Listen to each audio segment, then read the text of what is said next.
ముందుగా మన పార్టీ అధ్యక్షులు పవన్ కళ్యాణ్ గారి తరఫున, జనసేన పార్టీ తరఫున సాలూరు నియోజకవర్గానికి విచ్చేసిన ప్రతి ఒక్క జన సైనికుడికి, అదేవిధంగా క్రియాశీలక సభ్యులకు, ఆ సభ్యులు పార్టీలో చేరినందుకు కృషి చేసిన వాలంటీర్లకు ముందుగా పేరు పేరుగా మీ అందరికీ కూడా హృదయపూర్వక నమస్కారం, ఆహ్వానం. గత 3 రోజుల నుంచి విజయనగరం జిల్లాలో వాస్తవ పరిస్థితులు ఏంటి, క్షేత్రస్థాయిలో నాయకత్వం బలోపేతం కోసం మనం తీసుకోవాల్సిన చర్యలపైన, ఏ విధంగా యువకులకి మనం ఎక్కువ అవకాశం ఇవ్వగలుగుతాం, దానిపైన ఒక చక్కటి అధ్యయనం చేయమని మన పార్టీ అధ్యక్షులు పవన్ కళ్యాణ్ గారు ఇటువంటి సమావేశం ఏర్పాటు చేయడం అని కోరమైంది. ఇతర ప్రాంతాలతో పోల్చుకుంటే ప్రతి సందర్భంలో కూడా నేను ఆశ్చర్యపోయేది, ఉత్తరాంధ్రలో ఉన్న యువత, వాళ్ళకున్న ఆవేదన, సమస్య పైన వాళ్ళకున్న అవగాహన. చాలా ప్రాంతాల్లో కొంతవరకు సమాచారం ఉంటుంది.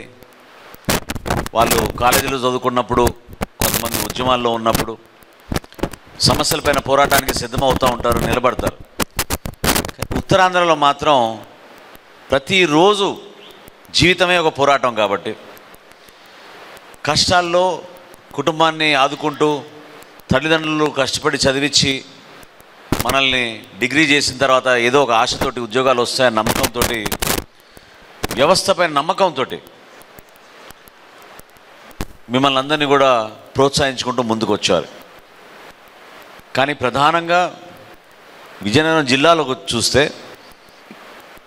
ప్రకృతి మనకి ఇచ్చిన అద్భుతమైన వనరుల్ని సరైన రీతిలో మనం ఉపయోగించుకోవడం లేదు.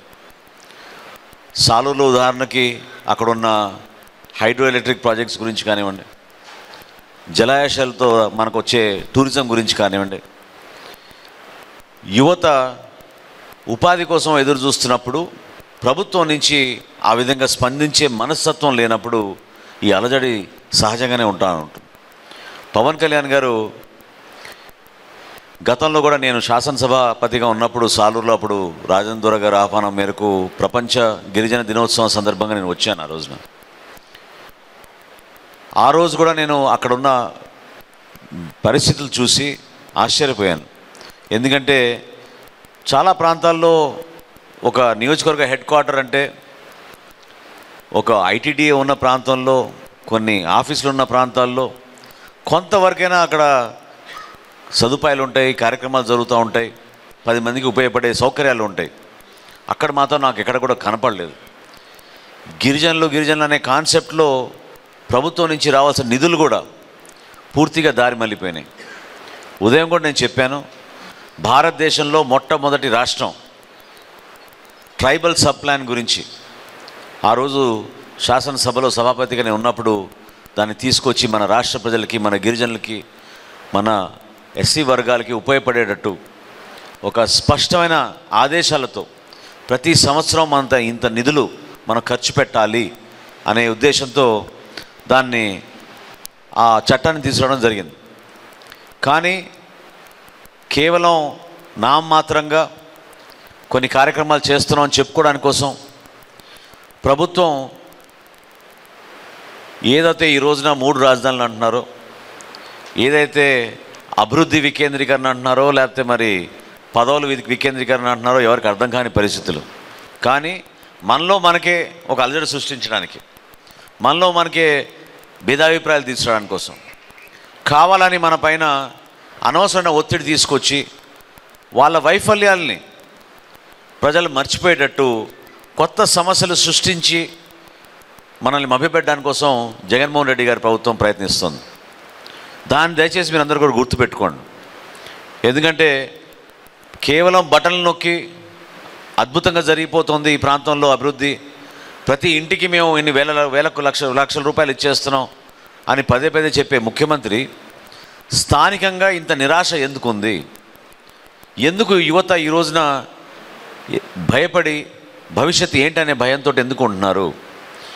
జనసేన పార్టీకి సంబంధించిన మన జన సైనికుల్ని ప్రశ్నించే మనస్తత్వం వాళ్ళకి ముందు నుంచే ఉంది కాబట్టి వాళ్ళు పవన్ కళ్యాణ్ గారి నాయకత్వాన్ని నమ్మి జనసేన పార్టీలో జన సైనికులుగా వాళ్ళు నిలబడ్డారు. అటువంటి వ్యక్తులను కూడా గ్రామాల్లో మీరు మన పవన్ కళ్యాణ్ గారు అన్నట్టు ఈ గ్రామ సింహాలు ఏవోతో ప్రతి పార్టీ నుంచి నిలబడి ఏదో రకరకాలుగా మాట్లాడతారో, మన జన సైనికులు సమాజాని కోసం ఉపయోగపడే విధంగా చేసే కార్యక్రమాలని కూడా అడ్డుకోవడానికి, భయపెట్టడానికి ఒక పిచ్చి ప్రయత్నం చేస్తూ ఉంటారు. ఎక్కడైనా ప్రభుత్వంలో నిజాయితీ ఉంటే ఈ ప్రాంతానికి, ఈ పాటికి అద్భుతమైన అభివృద్ధి జరిగేది, చక్కటి పెట్టుబడులు వస్తే మనకి ఉపాధి అవకాశాలు వచ్చేది. కనీసం చట్టంలో ఉన్న గిరిజన యూనివర్సిటీ కూడా ఈరోజు వరకు మన ప్రాంతంలో తీసుకొచ్చి ప్రారంభించలేకపోయారు. గోడలు కట్టామన్నారు, మళ్ళీ అక్కడ కాదు ఇంకో చోటకు మారుస్తున్నాం అన్నారు. మరి దానికి ఎన్ని కోట్లు చూపిస్తారో గోడ కట్టినందుకు. ఎవరికి వాళ్ళు వాళ్ళ స్వార్థం కోసం, వాళ్ళ కుటుంబాల కోసం, వాళ్ళ ఆస్తుల కోసం వాళ్ళు ఆలోచించారు తప్ప నిజాయితీగా మన ప్రాంతం కోసం మాత్రం ఆలోచించాలి తక్కువ. సాలూరులో గతంలో ఏ విధంగా మరి ఆ అభ్యర్థిని ఎంపిక చేశారో నాకు పూర్తి స్థాయి సమాచారం లేదు. కానీ పవన్ కళ్యాణ్ గారు ఏ నిర్ణయం తీసుకున్నా దానికి మనం సమర్థించుకోవాలి, కట్టుబడి ఉండాలి, దానికోసం నిలబడాలి మనం. అది మన బాధ్యత. మనకి పార్టీలో ఎప్పుడు కూడా ఏంటంటే వ్యక్తులపైన ఆధారపడి నడుద్దాం అనుకుంటే మాత్రం అది కుదరదు. మనం వ్యవస్థని బలోపేతం చేయడానికి కోసం, పార్టీని ఇంకా బలంగా తీసుకెళ్ళడానికి కోసం మనమంతా మనం కృషి చేద్దాం.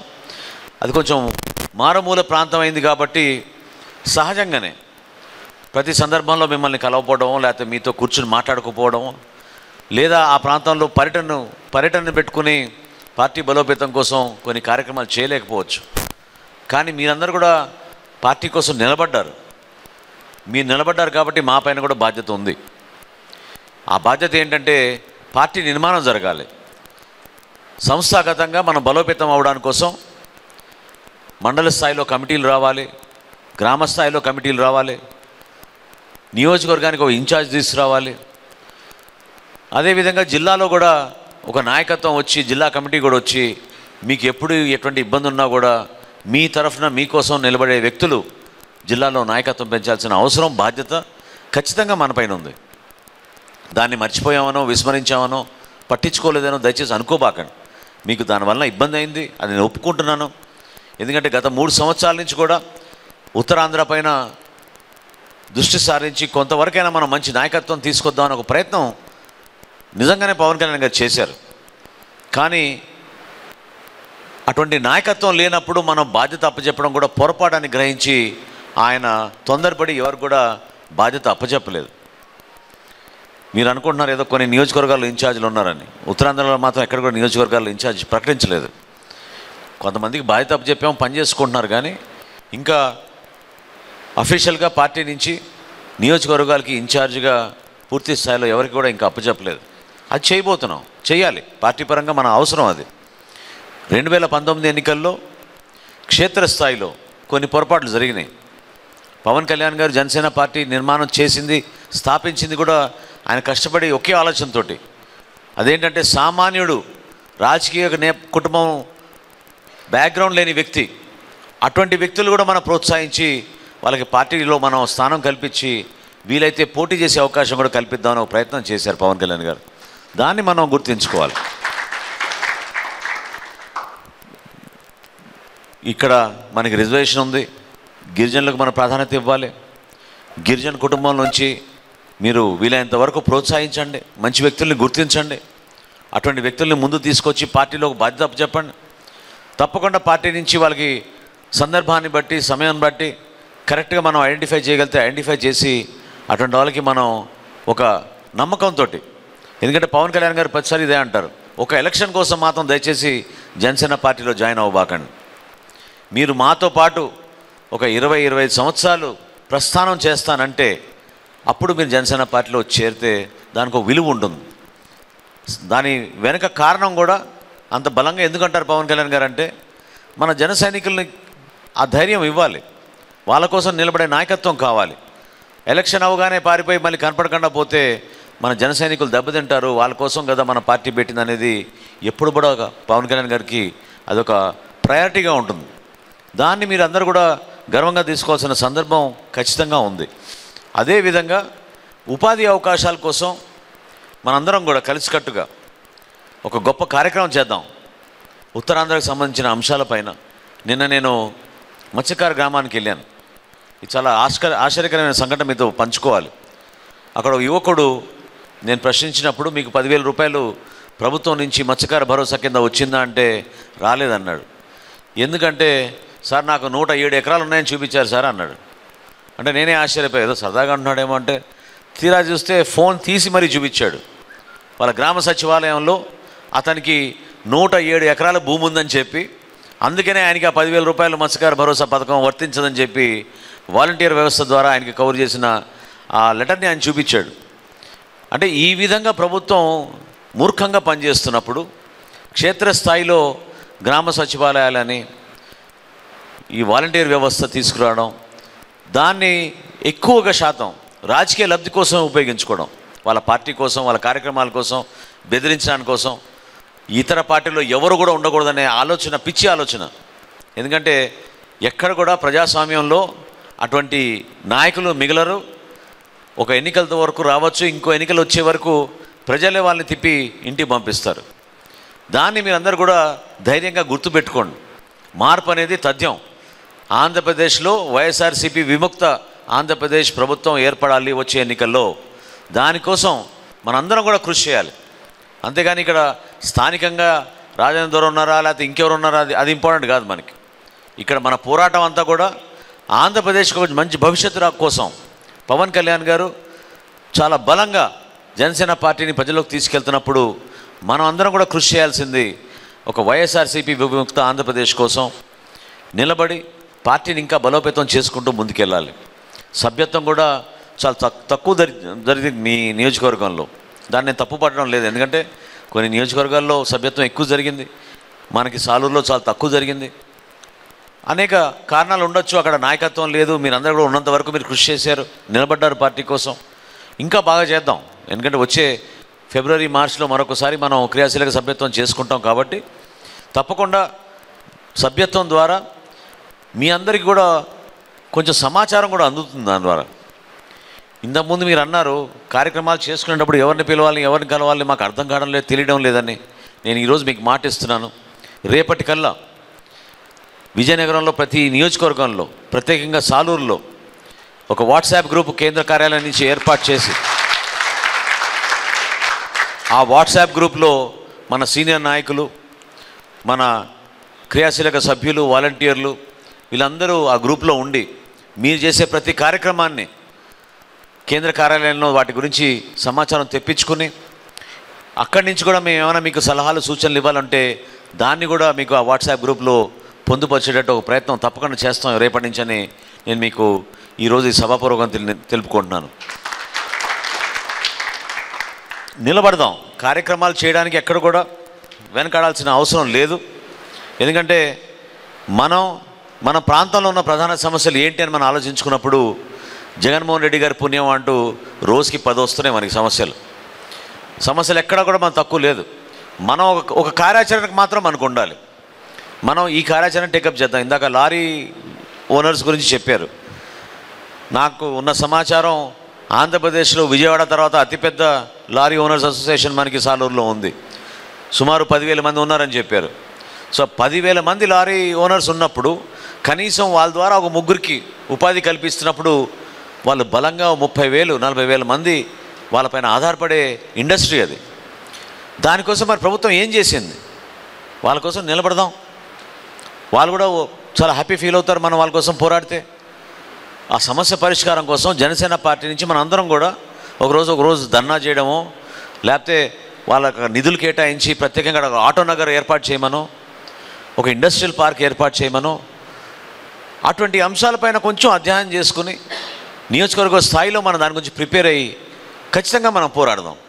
అంతేగాని మనం ఏదో ప్రెస్ కాన్ఫరెన్స్లు పెట్టుకుని సోషల్ మీడియాలో 2 ఫోటోలు పెట్టుకుని కార్యక్రమాలు చాలా బాగా జరిగిపోతున్నాయంటే సరిపోదు. మొన్న మీరు చూశారు జగనన్న కాలనీ గురించి ఇందాక యువకుడు మాట్లాడాడు. రాష్ట్ర వ్యాప్తంగా అంత పెద్ద అవినీతి జరిగిందని ఎవరు ఊహించలేదు. ప్రజలందరూ నమ్మారు. సెంటర్నర్ భూమి ఇస్తున్నాడు, చాలా గొప్ప మనిషినా. 17,000 కాలనీలు. ఇక్కడ మన గుంకలంలో పవన్ కళ్యాణ్ గారు వచ్చినప్పుడు 12,500 ఇల్లు మంజూరు చేస్తే, అది కూడా ఎక్కడ, విజయనగరం నుంచి 14 కిలోమీటర్ల దూరం, 12,500 మందికి ఇల్లు మంజూరు చేస్తే బలవంతంగా కొంతమంది ఏమో భయపడ్డారు, కొంతమంది బెదిరించారు. ఎందుకు భయపడ్డారంటే ఆడ కట్టుకోపోతే వీళ్ళు ఇల్లు లాగేసుకుంటారేమో, స్థలం లాగేసుకుంటారేమో అని చెప్పి పాపం వాళ్ళు అప్పు చప్పు చేసి ఏదో 2 గోడలు కట్టి 2 బీమ్లు వేసి ఇల్లు కట్టినట్టు చూపించడానికి ఒక ప్రయత్నం చేశారు. అది కూడా వందల సంఖ్యలో. పూర్తి స్థాయిలో ప్రభుత్వం ఆ కార్యక్రమాన్నే విస్మరించి నిధులన్నీ కూడా మళ్లించి ప్రజల్ని మోసం చేశారు. మీకు సాలూరులో కూడా ఆ విధంగానే జరిగింది అన్నప్పుడు ఇది వాస్తవం.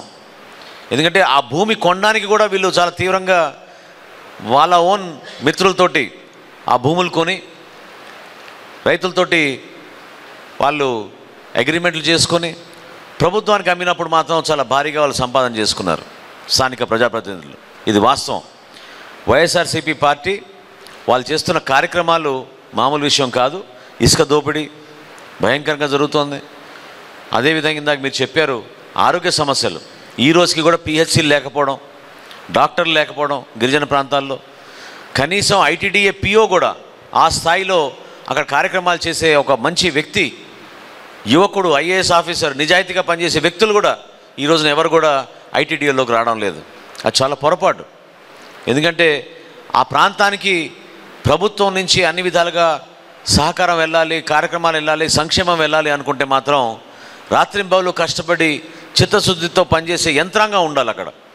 రాజకీయ నాయకులు ఎట్లాగో అక్కడ పర్యటించరు, కానీ కనీసం ఈ ఐటీడీఎల్ ద్వారా తప్పకుండా మీ ప్రాంతాల్లో అభివృద్ధి జరగాల్సిన అవసరం ఎంతో ఉంది. జనసేన పార్టీ ఇక్కడ బలం ఉంది. ఇందాక ఆయన అన్నట్టు మనకి పీఆర్పీ అప్పుడు 30,000 వచ్చినాయి, 17,000 వచ్చినాయి. దాని తర్వాత కూడా మీరు అందరూ కూడా కృషి చేశారు గతంలో. జనసేన పార్టీ కూడా మీరు నిలబడినందుకు, కష్టపడినందుకు ఒక మహిళా అభ్యర్థిని మనం నిలబెట్టాం. కానీ కార్యక్రమాన్ని ముందు తీసుకెళ్ళలేకపోయాం. దాన్ని మనం గుర్తిద్దాం. మీరు నిరాశ చెందబాకండి. ఖచ్చితంగా ఒక పార్టీ నిర్మాణం జరుగుతున్నప్పుడు చిన్న చిన్న పొరపాట్లు జరుగుతూనే ఉంటాయి. అధిగమించుకుని మనం ముందుకెళ్ళాలి.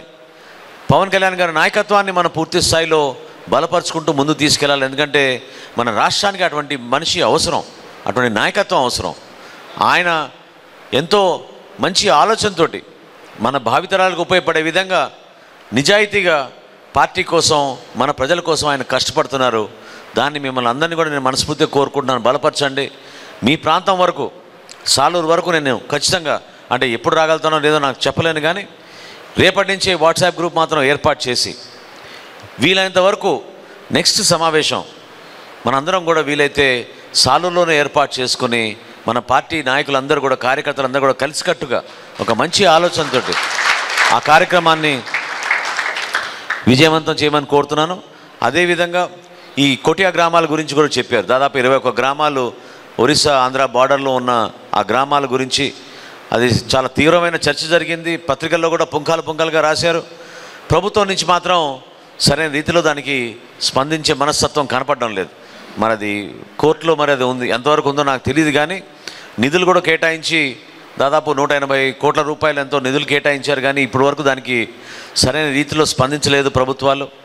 తప్పకుండా అవసరమైతే ఆ గ్రామస్తుల కోసం కూడా మనం నిలబడాల్సిన అవసరం ఉందనుకున్నప్పుడు పార్టీ నుంచి మనందరం కూడా ఒక కార్యక్రమం చేద్దామని మీకు ఈ సందర్భంగా తెలుపుకుంటూ, జనసేన పార్టీ ఎప్పుడు కూడా ప్రతి జన సైనికుడికి అండగా నిలబడుతుంది. దానికోసమే క్రియాశీలక సభ్యత్వం. ఆ సభ్యత్వాన్ని దయచేసి మీరు అందరూ ఉపయోగించుకోండి. మీకు, మీ కుటుంబ సభ్యులకు ఒక ధైర్యం ఉంటుంది. భవిష్యత్తులో ఇంకా మన కుటుంబం పెరిగేటట్టు, మన జన సైనికులు ఇంకా యాక్టివ్ అయ్యేటట్టు తప్పకుండా కార్యక్రమాలు మీ ముందు తీసుకొచ్చి పార్టీ అధ్యక్షుల వారి ఆదేశాలతోటి మన నాయకులందరూ కూడా మీకు అండగా నిలబడతారని ఈ సందర్భంగా తెలుపుకుంటూ సెలవు తీసుకుంటున్నాను. Thank you very much. జై జనసేన.